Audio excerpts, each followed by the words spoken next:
I'm going to tell you the tale of Hodgepodge from this book, Smelly Stories of Giants, Goblins and Nincompoops. Hodgepodge is a goblin who stinks of wee, tramp and sweaty feet. Hodgepodge, written by Evelyn Winters. Boo! Hold your noses. This light-fingered goblin would sell anything if he could, even the clothes off his grandmother's back.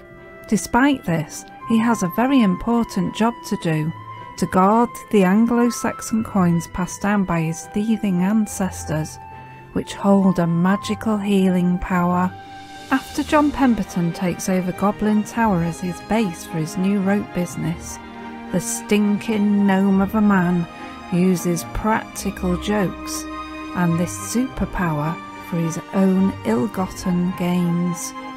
He is now in serious trouble with the Folklore Association. This book is dedicated to Kyla. Are you sure you want to go this way? Hodgepodge. Once upon a smelly time, there lived a goblin who stunk of tromp, wee and sweaty feet. The kindest way to describe the sprite in this story would be a hoarder. But if you were being truthful, he was a notorious thief whose tomfooleries did nothing else but upset and cause a lot of trouble for his victims. His horrendous stash of bits and pieces stunk of something beyond foul, generally the contents of a bucket thrown from an upstairs window. This smelly being may be tiny, but he was head and shoulders above all others when it came to mischief and stealing. You certainly would never buy a used pack horse from this guy, as it was more than likely it would have been stolen or have dodgy parts. This reprobate goes by the name of Hodgepodge. Hodgepodge wasn't ashamed of his social class. The revolting squatter happily renamed his medieval abode Goblin Tower. The circular medieval tower sat astride the age-old city walls of Chester in the northwest of England, with an exclusive gated entrance and stunning views. It was here he had lived all his life, rent-free, and it was here he felt like a king. But he was here for a legitimate ancient reason, to guard the Anglo-Saxon coins which had been passed down by his thieving ancestors. The coins were hidden in a secret underground store beneath the tower's floor. The cellar space was enough for someone of Hodgepodge's build, which was in proportion to a medium-sized pig. Funny enough, he had big floppy ears, and if his large leathery nose were flatter, he would unquestionably look like a pig. He had a great sense of smell due to the size of his nostrils, and had the incredible ability to sniff and root out food despite the overpowering smell he emitted from himself. He was able to move sufficiently around this confined space, which spanned the whole width of the upper floor. He could hide out and lay low for days when something big had gone down.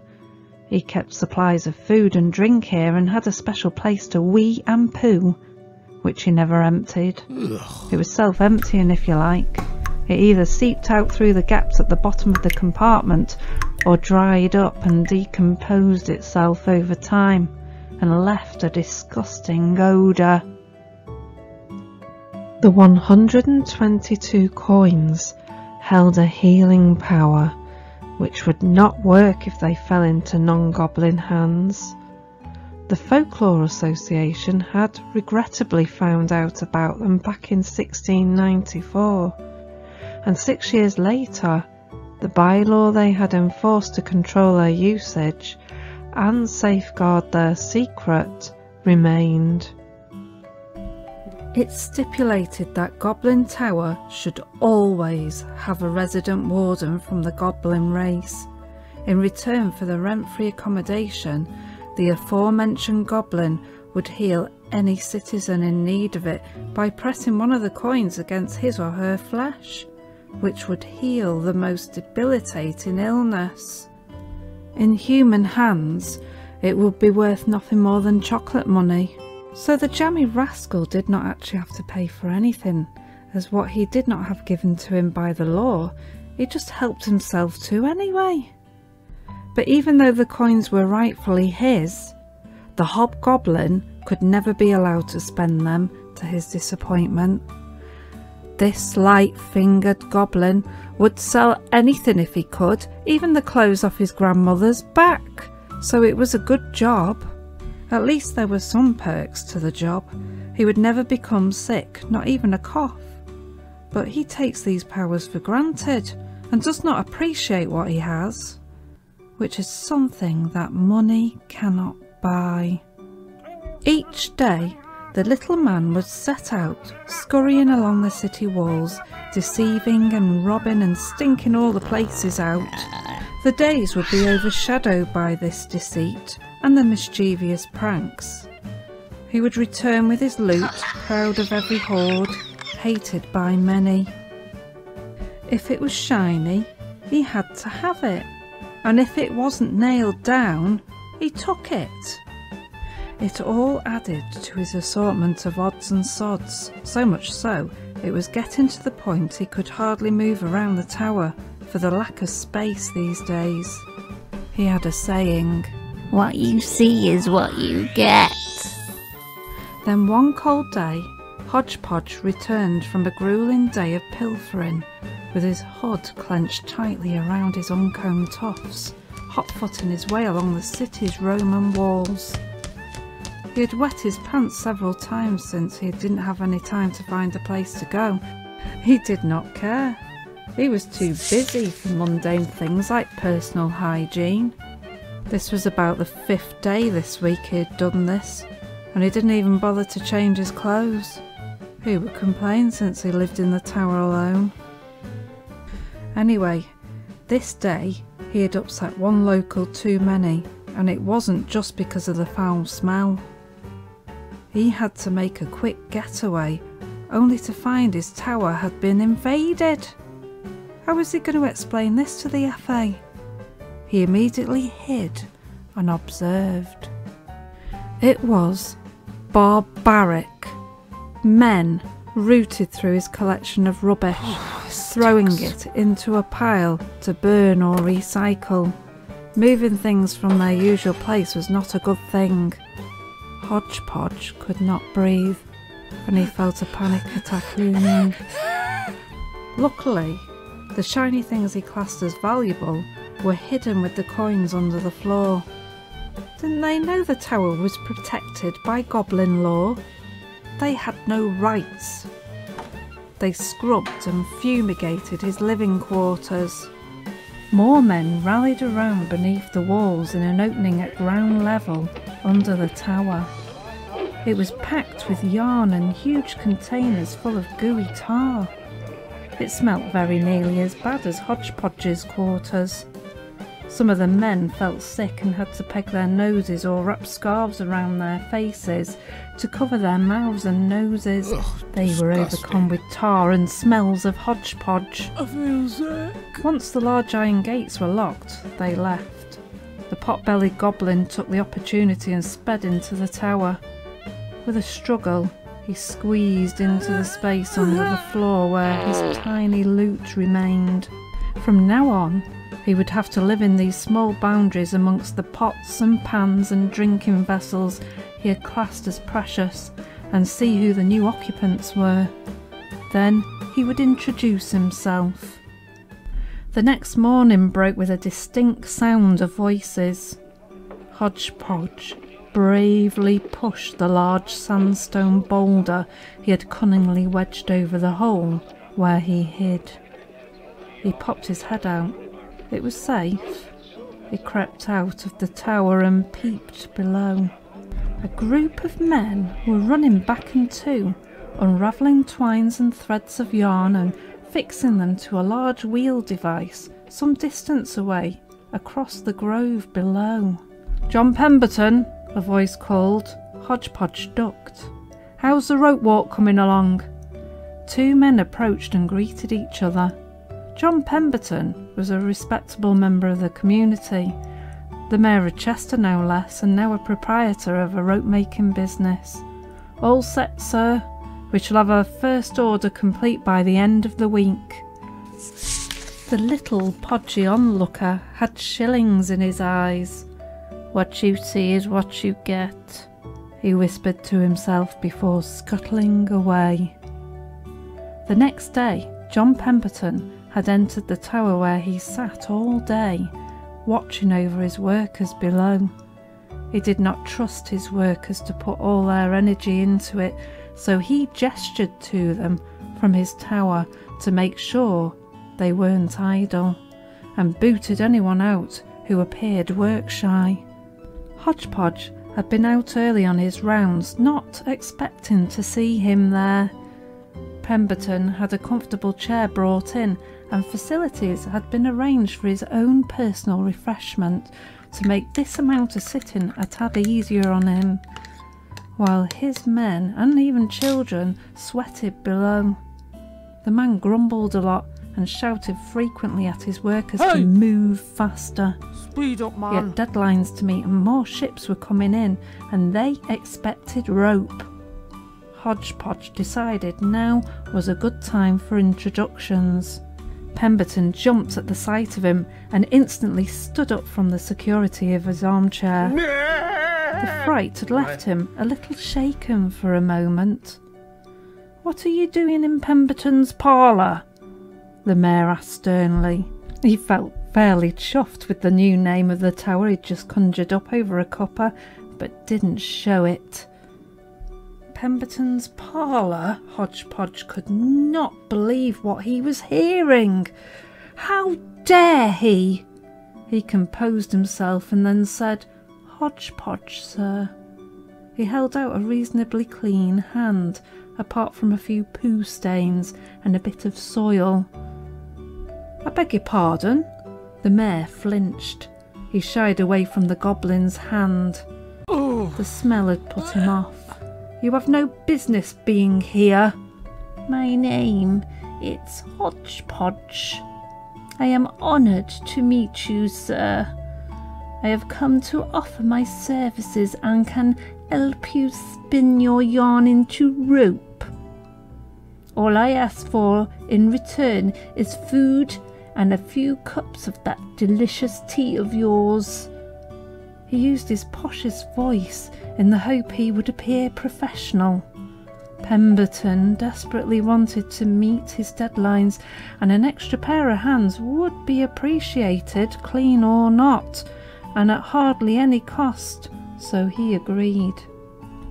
The next day Hodgepodge worked all day and into the early evening spinning rope, only stopping for a bit of food and a brew or two. At the end of the day, his pile of rope was the highest. The owner could plainly see how productive the little creature was at little cost to him, so was satisfied he had got the best end of the deal. That night, Hodgepodge could not help himself. It was in a goblin's nature to play practical jokes.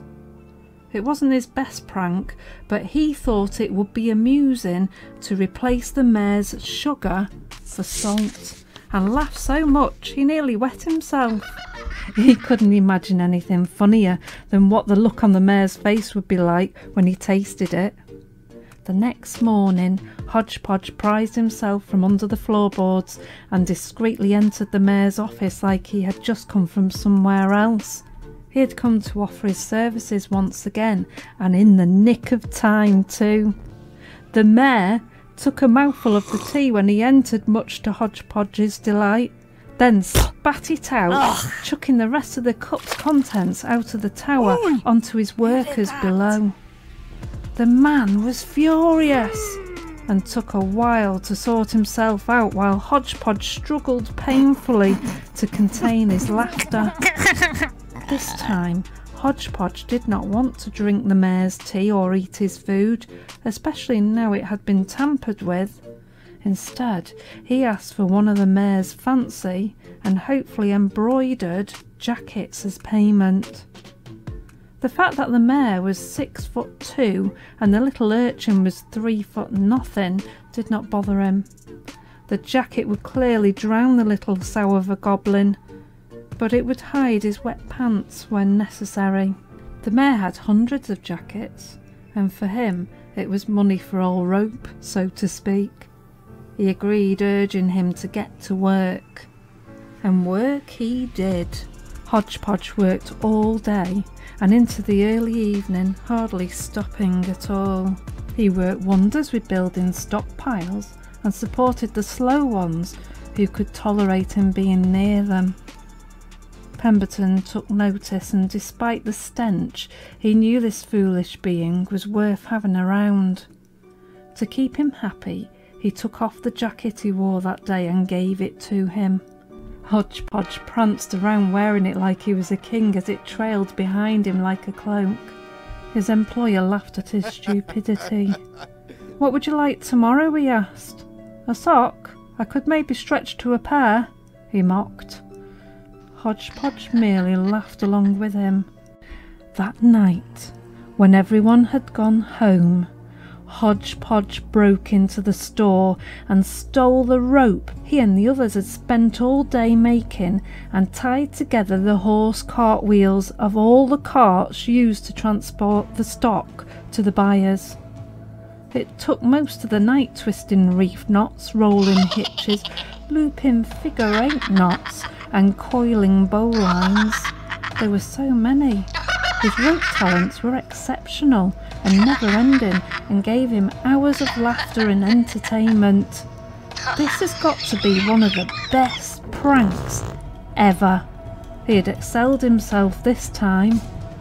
The next day, Pemberton grew so angry when he found the carts roped together like that, and blew his top.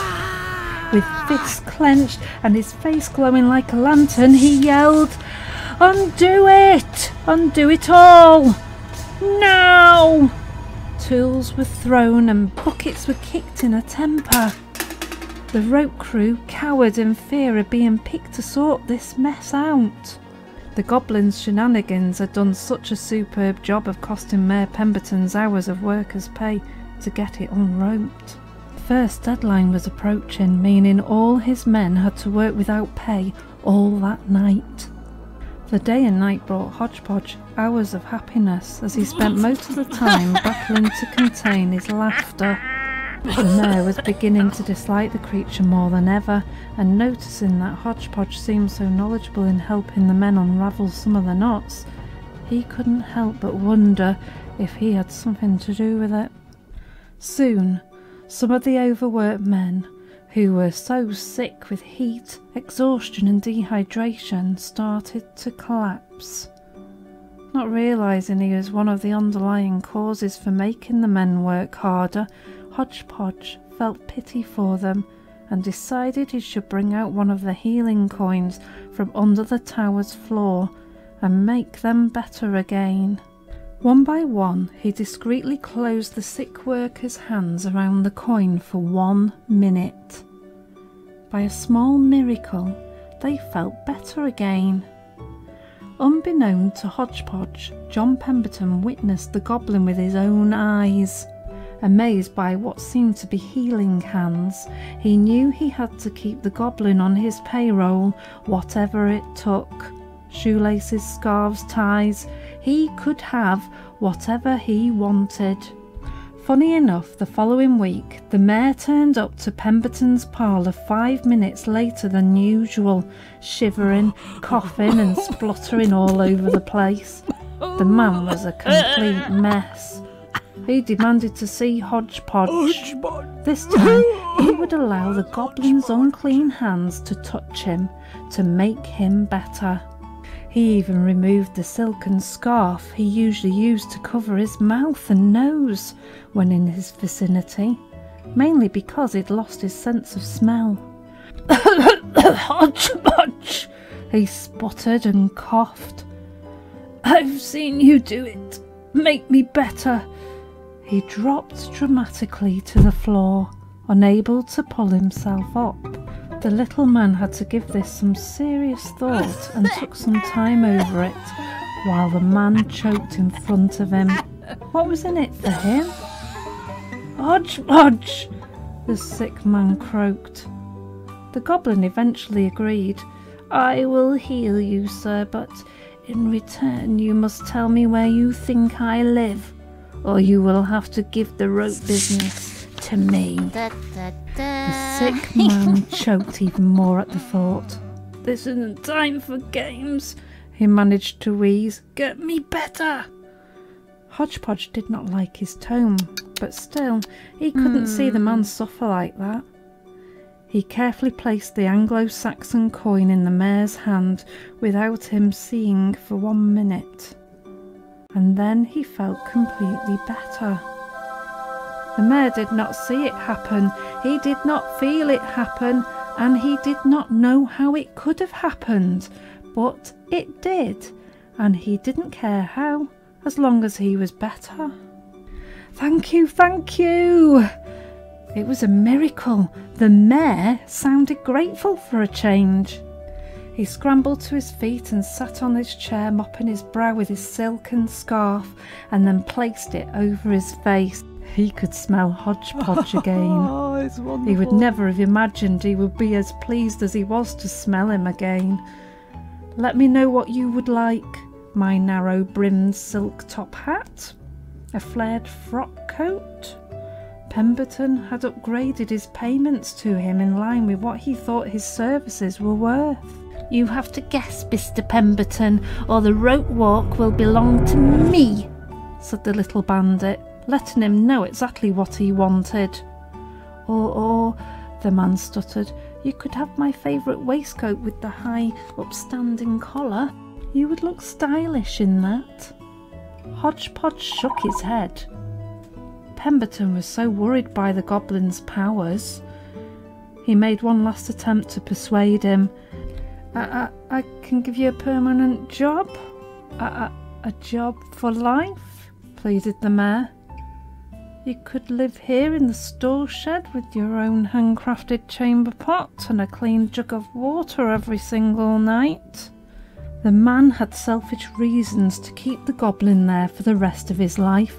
He needed him to heal him each time he was sick. You'd have to clean yourself up, of course, he said.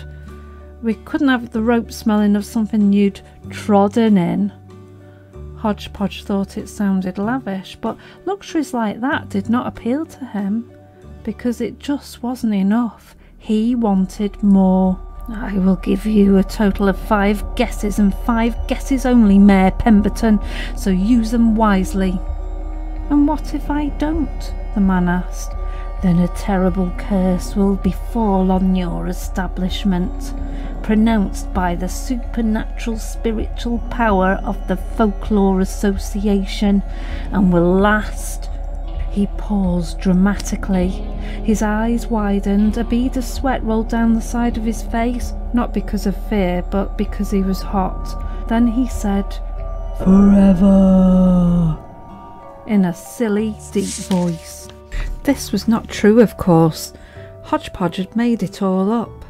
He had once overheard a drunken gypsy cursing a local cestrian, a resident of or a person from the city of Chester, England, which put the fear of God in them, so much so they immediately tripped and fell headfirst into the amphitheatre, knocking themselves out cold, believing they were cursed when in fact it was just drunken words the gypsy couldn't even remember ever saying.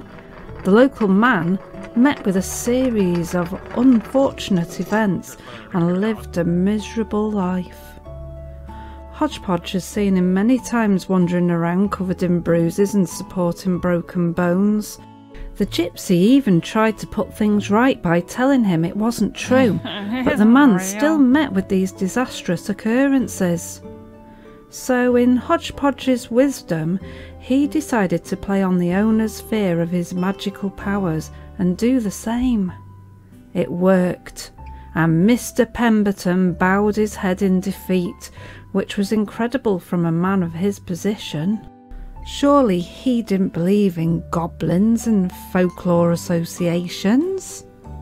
It seemed he did.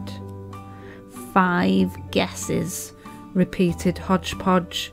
He departed a stink which gave a sickening reminder as he left. Oh, he was good at this. He left the mayor in such a quandary. The man was glad he felt better, of course, but at what price? Hodgepodge waited a week before Mr. Pemberton would come and talk to him about the matter again. Right, let's finish this. Before you start, I need you to sign this contract, said Hodgepodge, pulling out a grubby piece of paper from an unmentionable place about his person. He had scribbled an agreement which stated Mr. Pemberton had to sign over the whole rope business to him, if he did not guess correctly where Hodgepodge lived after 5 attempts. Give it here! Mr. Pemberton snatched it and immediately signed it to the goblin's astonishment. He could see it now. Sleek suits, servants. He could live like someone intelligent for a change and not a daft hoarder. Holidays, he suddenly thought. He could visit Cousin Trumpy Pump in Australia and attach corks to his hat. So would you like to start now? He asked the man. Yes. Let's get this over with. It's simple. You don't have a home, you're a beggar. He looked smug. The answer was staring him in the face all this time. The little man looked destitute. He smelt like a tramp. He clearly was a homeless person. Wrong, smirked Hodgepodge. Right, well, do you live in the city's rows? These continuous, half-timbered galleries, which could be reached by steps and formed a second row of shops above those at street level, had lots of unmentionable things happen there in the darkened hours. It smells like you, so I imagined you must spend a lot of time there. Where would I sleep? It's so wooden and hard, said Hodgepodge. The castle then, said the mayor confidently. They have dungeons which would accommodate your needs. No, certainly not. Hodgepodge's face grew red. I would have to share it with villains. He was horrified at the thought. The mayor deliberated at his desk for a few minutes. Well, I know it's not Billy Hobby's well, because you wouldn't smell like you do. You would be clean, wouldn't you, with all that water? And you can't live in the Minerva Shrine's cave. There wouldn't be enough room for the 2 of you. He sat up straight. I hope you're not counting these. The goblin's lips were beginning to form an unnaturally wide curve. Of course not, sir. He couldn't hide it any longer, and he did a little dance in his merriment. The man hadn't got a clue. He will have that desk and his fancy cups and saucers thrown out first when he takes over. I've got it! He jumped up. You live in the amphitheatre. It was built for animals and, well, you would fit in perfectly around there. You might even become some sort of bizarre attraction of sorts. Hodgepodge was not bothered by the comment. He clasped his hands together in happiness. Not only will he get his tower back, but he will be the owner of the rope business. You only have one more guess. He bounced up and down to celebrate, so sure he was going to get the final answer wrong. You silly rascal, retorted the man. His voice sounded much louder and sterner. You live here, right under the floorboards. Ah, how did you know? Hodgepodge screeched. His whole new world came tumbling down around him like his hoard of rubbish. It wasn't difficult, was it? He sat back down, placing his feet up on the table. When we arrived here, we had to decontaminate the place. When you turned up smelling of the same smell, well, it didn't take much to work it out you were, to put it politely, residing somewhere within this building. I just had to find out where, and there weren't many places to look, were there? The sprite's face screwed up into something uglier. The disappointment made his stomach feel bad, which wasn't good for the fresh air. You understand I can't have you living in this building? The smell, it's... Yes, well, anyway, my customers may need to visit, you see. That's why this morning I had it all filled in. No! Hodgepodge screamed. What do you mean, all filled in? Good old concrete. We didn't bother with removing the junk. No one was willing to sort through it. But I guess you wouldn't be bothered, as it was a load of rubbish. So we poured concrete in there. The coins! Hodgepodge was now in serious trouble. They were my things, he whimpered. The mayor had no idea what he had just done. It was an outrage. The good news is it's improved the smell in here. Well, it had before you walked back in. How would Hodgepodge explain this to the FA? He was in violation of his contract. He would be relegated for breach of trust and condemned to live in the city's sewers for the rest of his life. It stunk down there. But my offer still stands. John still needed the hard-working urchin. He was too valuable for him with his magic hands. He was convinced his offer was going to appeal to him. You can have that job for life and live in the store shed outside with your very own beautifully handcrafted chamber pot and a clean jug of water every single night. That was my home, cried the goblin. It wasn't the reaction John Pemberton was expecting. I'll provide plenty of food, he added, thinking this would swing it for him.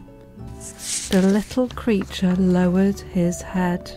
You can have all the clothes you need. It would be a life of luxury for someone like him. A bathtub? What a brilliant idea. He'd surely won him over now. I will get my men to boil water for you every evening so you can soak in a hot bath. It will improve the smell around the place and make it easier for us all to work with you. We will all be happy. But the truth was, Hodgepodge was worthless to him now.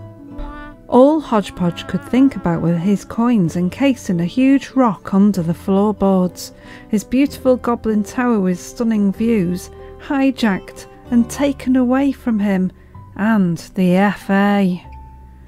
Hodgepodge! The mayor snapped. Do you agree? Hodgepodge could not face the FA. There was no way he could stay here no matter what the mayor offered him. With that he turned and ran as fast as his smelly feet could take him. The last time he was seen was on the Rose, then in the castle's dungeon, and once hanging around Billy Hobby's well, only to be moved on. He didn't bother with Minerva's shrine as there wasn't enough room, and there wasn't enough shelter in the amphitheatre. Then he disappeared.